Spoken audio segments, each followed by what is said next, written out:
Buenos días, familia de Crossbridge, bienvenidos, amigos y quienes nos visitan hoy por primera vez. Es un gusto realmente estar conectados con ustedes y por eso quiero extenderles una cordial invitación para el próximo domingo, el domingo 20, que en el horario entre nuestros dos servicios, entre el servicio de inglés y el servicio de español, exactamente a las 11 de la mañana, estaremos celebrando de manera presencial el Día de los Padres. Si tú puedes venir, estar aquí presente, sobre todo para aquellos padres también que tienen los hijos pequeños participando en el ministerio de niños o algún familiar, amigo que tengas, invítalo para que a las 11 estemos celebrando y después tendremos entonces a las 11:30 nuestro servicio en español. La semana pasada iniciamos nuestra nueva serie llamada La Carta del Evangelio en la Carta a los Romanos. Y estuvimos planteando de que el Evangelio se trata de Cristo, de quién es Él y la obra que Él ha hecho. Y cómo por medio de la fe, la justicia de Dios nos es atribuida a nosotros por causa de Cristo. Pero en el día de hoy, nuestro segundo tema, y también alcanzará al tercer tema, hay una especie de paréntesis que comienza en el versículo 18 del capítulo 1 y va hasta el versículo 20 del capítulo 3. Es un paréntesis que deja de hablarnos acerca de qué es el Evangelio o el contenido del Evangelio para comenzar a darnos un diagnóstico de la condición del ser humano. Así que comenzando en ese versículo 18 del capítulo 1, lo que estamos viendo es por qué es necesario el Evangelio. Porque esa justicia de Dios que se manifiesta por medio de la fe en Cristo Jesús es necesaria. ¿Cuál es la condición del ser humano? Así que acompáñame en esta mañana orando para que preparemos todo nuestro corazón para escuchar el mensaje de la palabra de Dios. Padre amado, te damos gracias por el don de la vida, por prestarnos hoy nuevamente en este día, por darnos salud y por permitirnos adorarte y exaltarte. Y te pedimos que mediante la meditación de tu palabra hables a nuestro corazón y nos des a entender tu plan, tu propósito, tu voluntad y nos permita, Señor, conocerte y adorarte. Bendice a cada una de las personas, Señor, que en este momento está clamando a ti. Sé propicio con tu misericordia y con tu favor. En el nombre de Cristo Jesús te lo pedimos. Amén.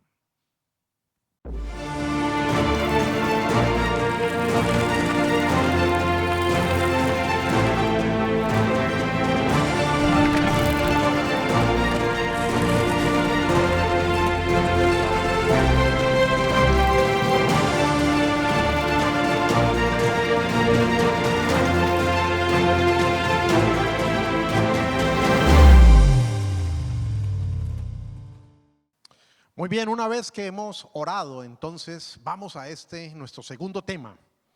Tiene por título, ¿cuán bajo hemos llegado? Y voy a basarme inicialmente en los versículos 18 al 23 del capítulo número 1. Porque a partir de aquí, esta carta va a comenzar a mostrarnos por qué es necesaria la salvación, de la cual Pablo en el versículo 16 nos ha dicho que es poder de Dios el Evangelio para salvar al hombre. Dicen los versículos 18 al 23 así: ciertamente la ira de Dios viene revelándose desde el cielo contra toda impiedad e injusticia de los seres humanos, que con su maldad obstruyen la verdad. Me explico. Lo que se puede conocer acerca de Dios es evidente para ellos, pues Él mismo se lo ha revelado, porque desde la creación del mundo, las cualidades invisibles de Dios, es decir, su eterno poder y su naturaleza divina, se perciben claramente a través de lo que Él creó, de modo que nadie tiene excusa. A pesar de haber conocido a Dios, no lo glorificaron como a Dios ni le dieron gracias, sino que se extraviaron en sus inútiles razonamientos y se les oscureció su insensato corazón. Aunque afirmaban ser sabios, se volvieron necios y cambiaron la gloria del Dios inmortal por imágenes que eran réplicas del hombre mortal, de las aves, de los cuadrúpedos y de los reptiles. El Evangelio es una necesidad porque existe un Dios que es santo, justo, recto, que se opone a toda la maldad y la injusticia de nosotros los seres humanos. El evangelio es una necesidad porque existe algo que es llamada la ira de Dios, ante la cual estamos enfrentados y ante la cual tendremos que dar cuenta un día. La realidad es que separados del evangelio, todos los seres humanos quedaríamos bajo la ira de Dios, porque todos somos culpables. Por eso es que Pablo en este versículo 18 de Romanos 1 comienza hablando de la ira de Dios, introduce la necesidad de la salvación, la necesidad del evangelio, hablando de la ira de Dios. Y aunque este es el primer punto que él desarrolla en esta porción, yo voy a dejarlo para un poco más adelante. E inicialmente me voy a ocupar acerca de la culpabilidad del ser humano, y este va a ser mi primer punto en este desarrollo: la culpabilidad del ser humano. Todo ser humano, nos plantea este texto, es culpable delante de Dios porque ha obstruido, ha ocultado, ha resistido la verdad de Dios. Nos hemos opuesto a la verdad de Dios. Todos los seres humanos de alguna manera nos hemos resistido a adorar a Dios y a darles gracias. Nos hemos resistido a reconocerlo y hemos tratado de colocar en el lugar que solo le corresponde a Él otros motivos de adoración. Sé que algunos de ustedes que me están escuchando estarán en este momento pensando, estarán diciendo: pero eso no es verdad respecto de mí, o eso nunca ha sido verdad conmigo, porque yo desde siempre he reconocido la existencia de Dios. Desde siempre he sabido que Él es el creador. Pero querido amigo, cada vez que hemos hecho nuestra propia voluntad en desacuerdo con la voluntad de Dios, entonces hemos resistido su verdad. Cada vez que hemos sido motivados por nuestros deseos que no están de acuerdo con el carácter de Dios, que no están de acuerdo con la voluntad de Dios, así como la envidia, el egoísmo, la lujuria, el rencor, la mentira, la inmoralidad, la avaricia, quiere decir que hemos estado adorando algo distinto al Dios verdadero, al Dios creador del universo. Cada vez que te colocaste antes que la voluntad de Dios, ocupaste el primer lugar, quiere decir que fuiste idólatra, porque ocupaste el lugar que solo le pertenece a Él. El argumento que tiene este pasaje aquí de la carta a los Romanos, como adelantándose a una posible objeción, es que nadie puede decir que no sabía acerca de Dios, que no tenía información acerca de Él. Por eso Pablo llega a la conclusión, revelado por Dios, inspirado por el Espíritu Santo, de que el ser humano es culpable y no tiene excusa. El argumento es que la creación es evidencia suficiente de la existencia de Dios. Dios mismo se ha dado a conocer en su creación. Su eterno poder y su naturaleza divina se perciben claramente a través de lo que Él creó. Eso lo dice el verso 20 que acabo de leer. Así que, tomando una idea del pastor Sugel, supóngase que usted está con un grupo de amigos, está en un viaje visitando las montañas del Cañón del Colorado. Usted se encuentra en esta parte totalmente natural, silvestre, inhóspita. Tal como la naturaleza puede mostrarse en su estado totalmente salvaje. Y de pronto en esta excursión usted llega a un lugar con su grupo de amigos donde encuentra un hermoso jardín totalmente elaborado. Cada mata ha sido colocada de una manera específica, en una decoración determinada. Cada árbol ha sido plantado con simetría, con propósito, con diseño. Y este es un jardín hermoso, cuidado, cultivado. Y entonces alguien del grupo expresa su admiración y dice: wow, qué trabajo tan bien hecho. ¿Cómo me gustaría conocer a quien lo hizo, al jardinero? Pero otra persona le dice, no pierda su tiempo, porque esto es obra de la misma naturaleza. Esta es obra de evolución de millones de años a través de reacciones químicas y físicas. Esto no lo hizo nadie, sino la misma naturaleza. ¿Cuál argumento usted cree que es más lógico, que es más convincente? Pero tristemente el ser humano, a través de resistir la verdad de Dios, o para resistir la verdad de Dios, ha preferido mediante argumentaciones llegar a la conclusión de que no hay jardinero. En otras palabras, no hay un creador que haya generado la existencia de este universo, y ha preferido creer que la creación es producto del azar.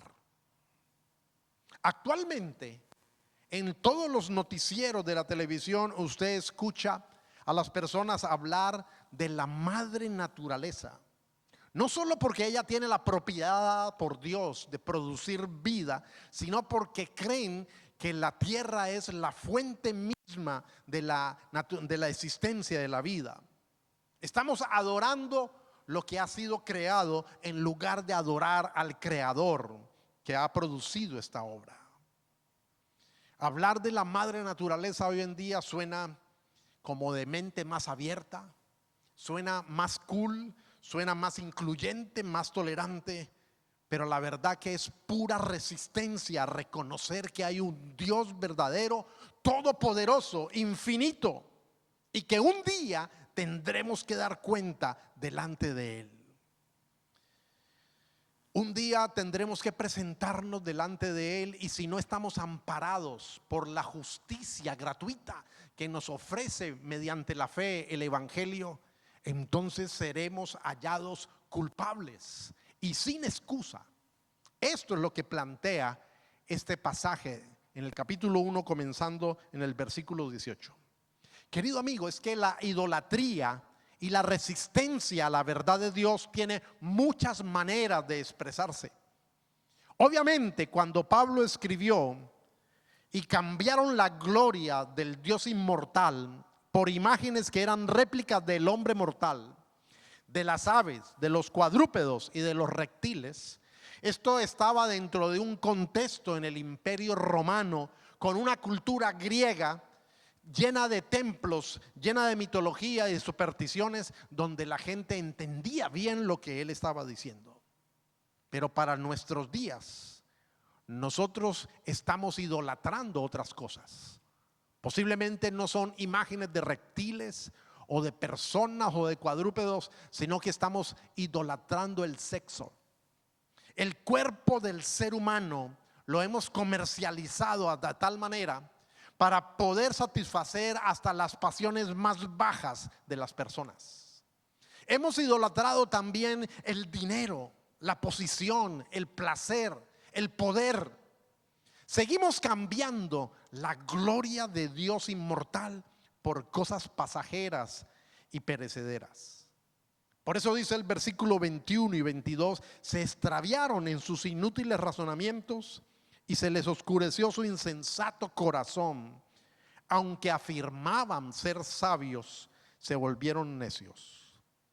Lo que el ser humano conoce acerca de Dios por medio de la creación, obviamente no reemplaza la necesidad que tenemos de conocer el mensaje del Evangelio. La creación no le da al ser humano un conocimiento personal, íntimo de quién es Dios. Este se adquiere a través de la revelación de su palabra, de la Biblia. Pero la creación sí es suficiente para que el hombre entienda que hay un Dios todopoderoso, verdadero, ante el cual está respondiendo, ante el cual es responsable y ante el cual dará cuenta. La creación es suficiente para que el ser humano no pueda negar la existencia de Dios, porque hay un diseño, hay un propósito, hay hermosura, hay un orden.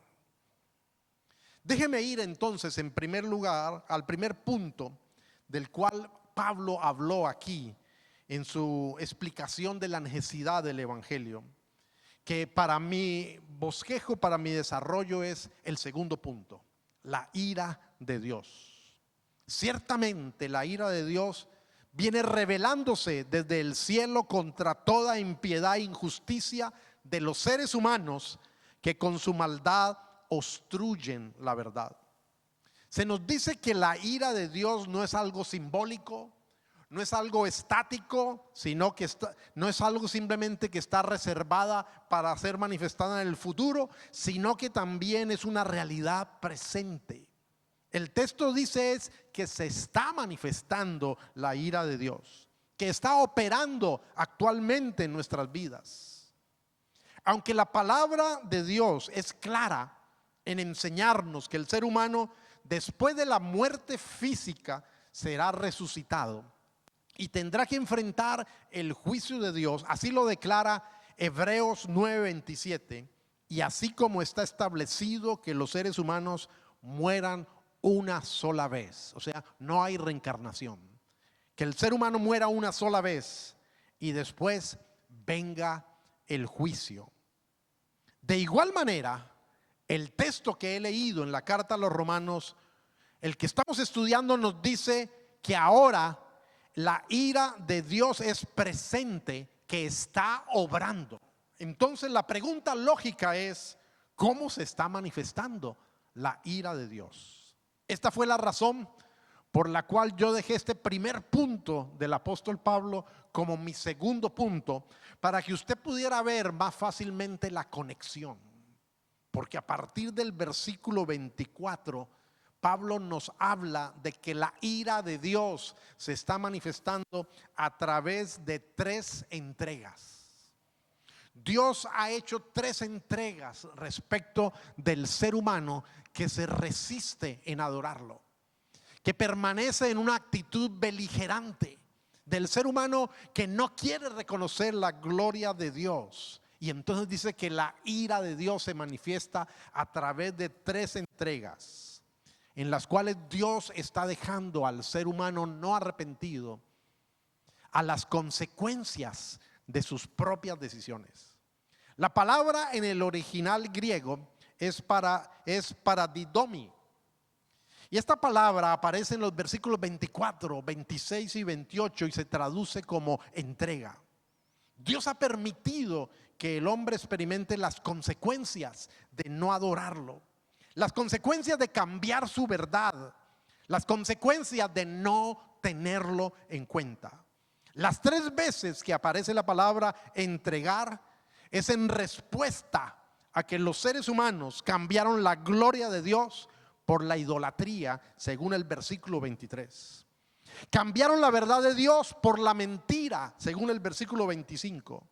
Y no tuvieron en cuenta el conocimiento de Dios, según el versículo 28. En ocasiones, lo peor que le puede ocurrir a alguien es lograr obtener lo que desea.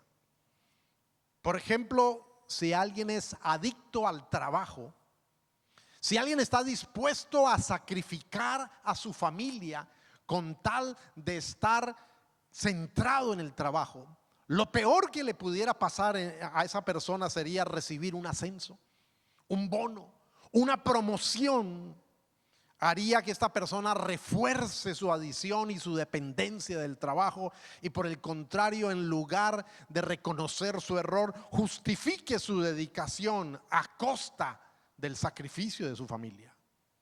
Lo peor que pudiera pasarle a alguien que está luchando con la glotonería sería tener acceso a un buffet completamente ilimitado. La ira de Dios se está manifestando, dejando al ser humano libremente a las consecuencias de su extravío. Dios lo ha abandonado en sus consecuencias cuando el ser humano resiste la verdad de Dios y se mantiene sin querer arrepentirse. Veamos entonces cuáles son las 3 entregas de las cuales habla este texto, en las que Dios deja que el ser humano experimente las consecuencias de su no arrepentimiento, en el cual Dios permite que el ser humano entonces conozca cuál es en la consecuencia de sus propias decisiones sin tener en cuenta a Dios. El ser humano ha sido entregado a los malos deseos que conducen a la impureza sexual. Dice el verso 24: por eso Dios los entregó a los malos deseos de sus corazones, que conducen a la impureza sexual, de modo que degradaron sus cuerpos los unos con los otros. El término malos deseos, o las palabras malos deseos, es una traducción de la palabra griega epithumia, que significa un sobredeseo, un deseo excesivo, un deseo incontrolado que a la vez te controla. El problema con nuestro corazón no solamente es que desea cosas malas, sino que sobredesea. De una manera excesiva también desea cosas buenas. Podemos convertir en ídolo algo que ha sido bueno, creado por Dios, lícito. Cuando alguien ama a su familia, cuando alguien disfruta de la compañía de su esposo, de su esposa, del amor de sus hijos, los extraña y disfruta estar en compañía de ellos, esto es bueno, esto es lícito, esto es totalmente saludable.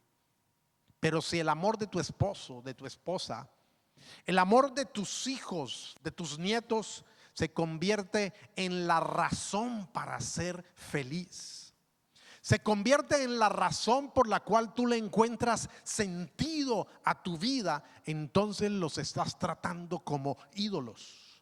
Los estás colocando en el lugar que solo le corresponde a Dios.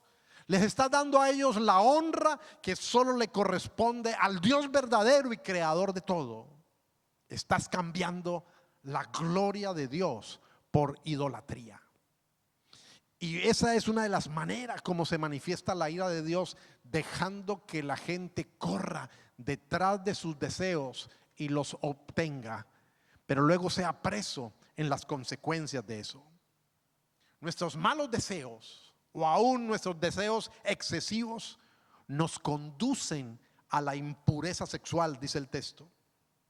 Y impureza sexual es sinónimo aquí de fornicación. Se refiere a cualquier tipo de deseo de actividad sexual ilícita: el adulterio, la obscenidad, la prostitución, la pornografía, la explotación y la esclavitud sexual.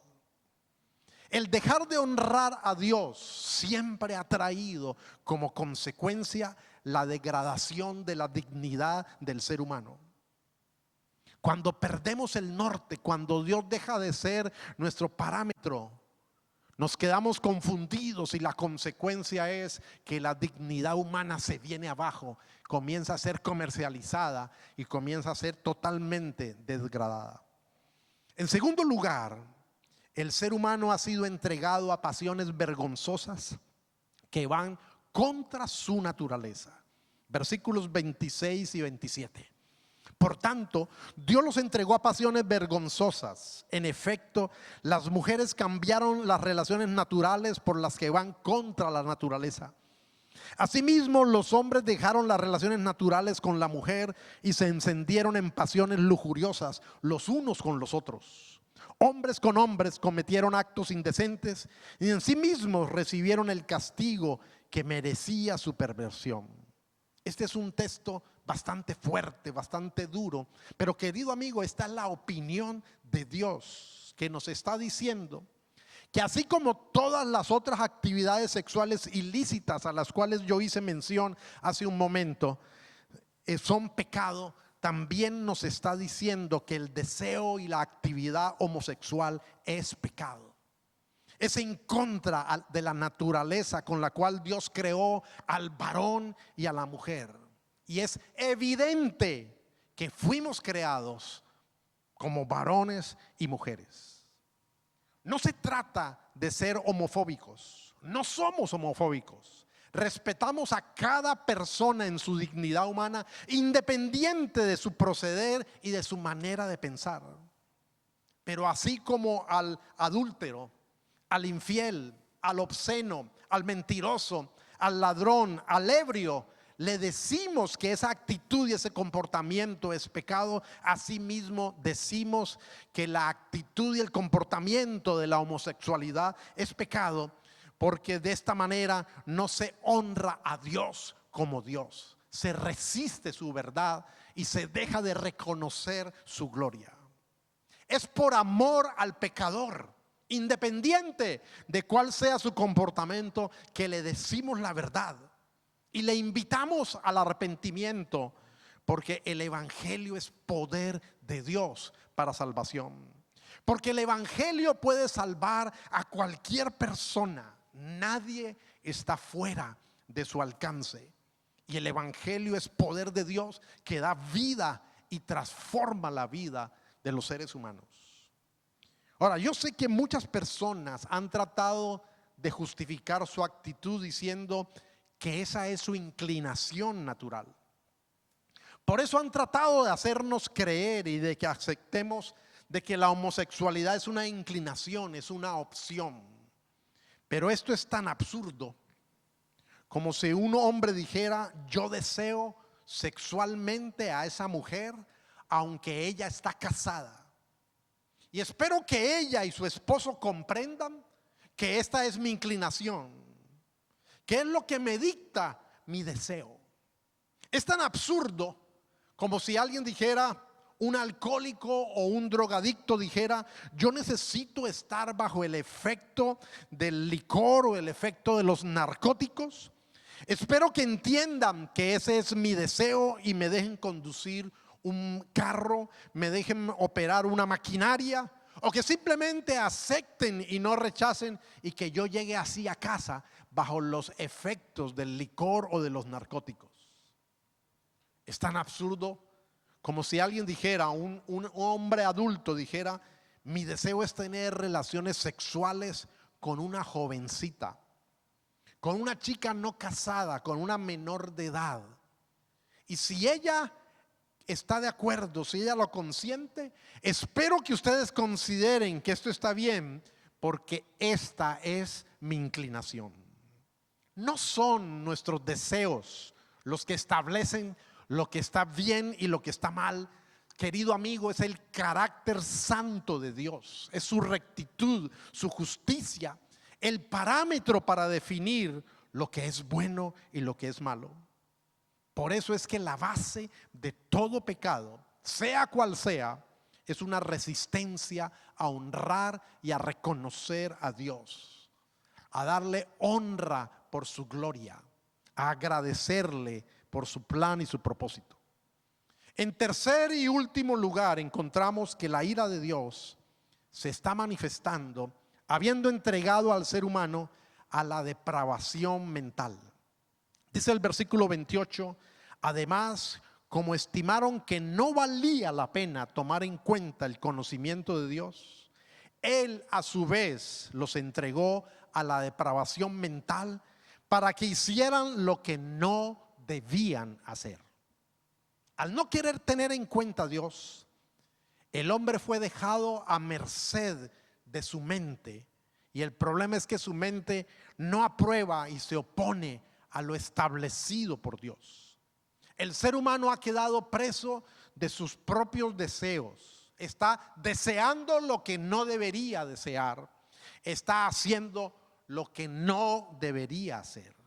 Ahora, Pablo no está hablando solo de conductas sexuales, sino que incluye una larga y nefasta lista en el versículo 29 hasta el 31, que demuestra que todo ser humano ha estado ahí, que todo ser humano se ha puesto y ha resistido la verdad de Dios, que todo ser humano ha faltado a la honra que se le debe a Dios, y en su lugar hemos honrado a otras personas y otras cosas.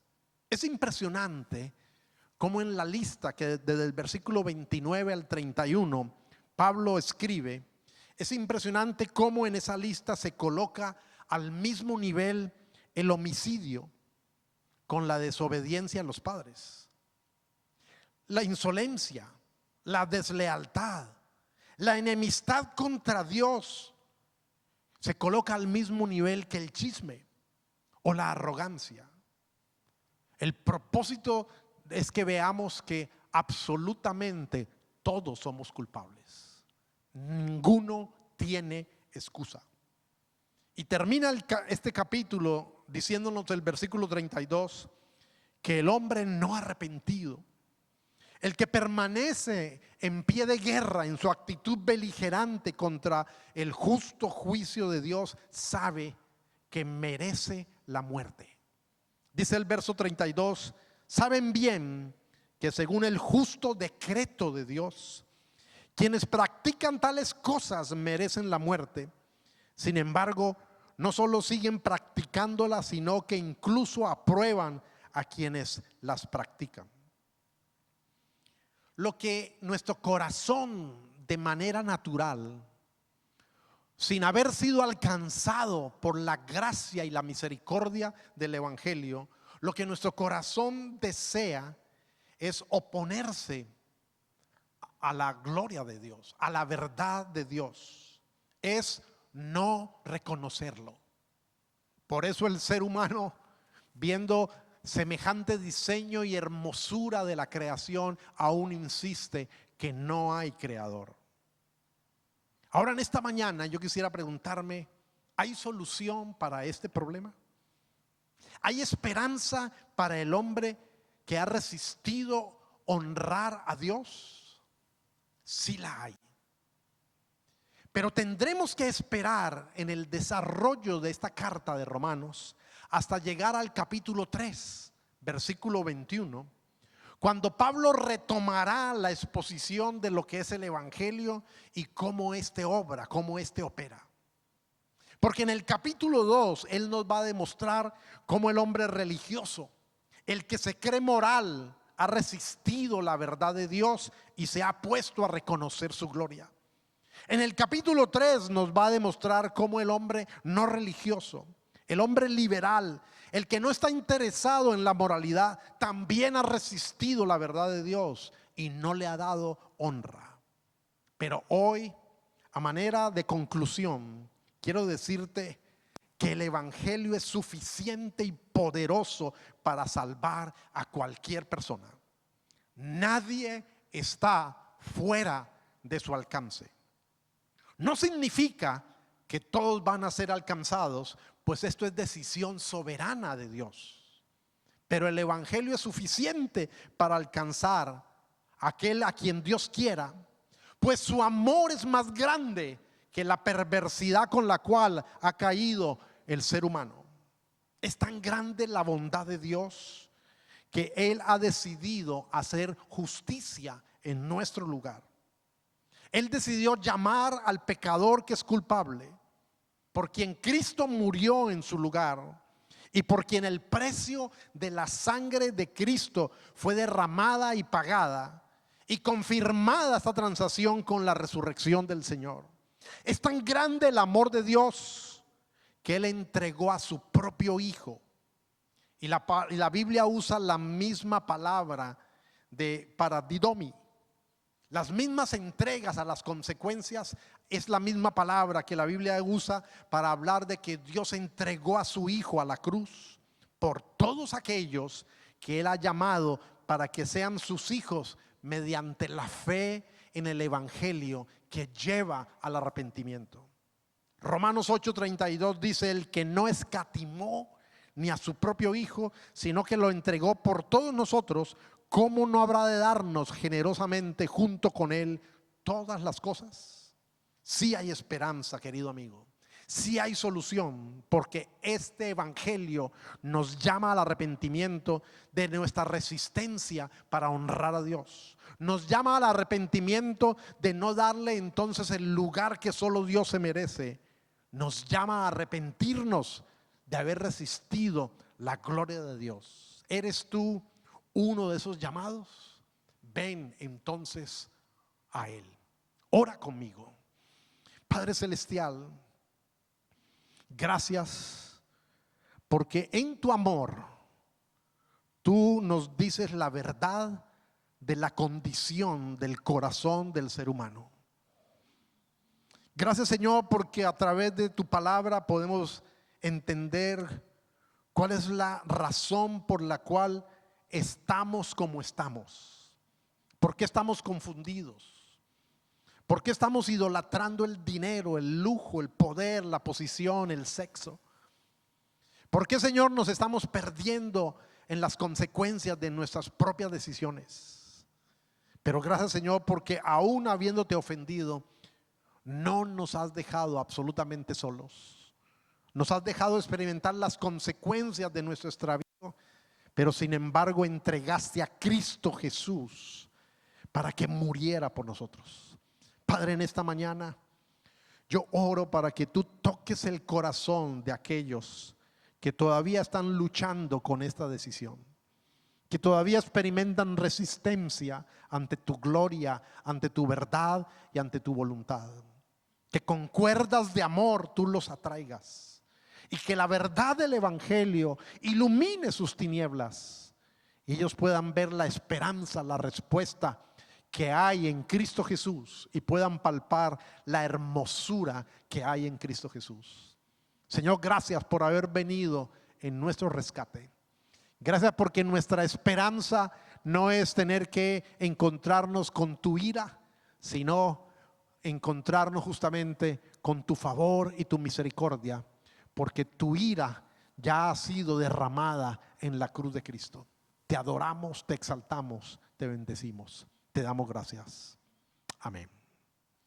Que la paz de Dios sea contigo y que esta semana sea muy productiva, y te invito a que vuelvas y leas este pasaje, este capítulo 1 de la carta a los Romanos.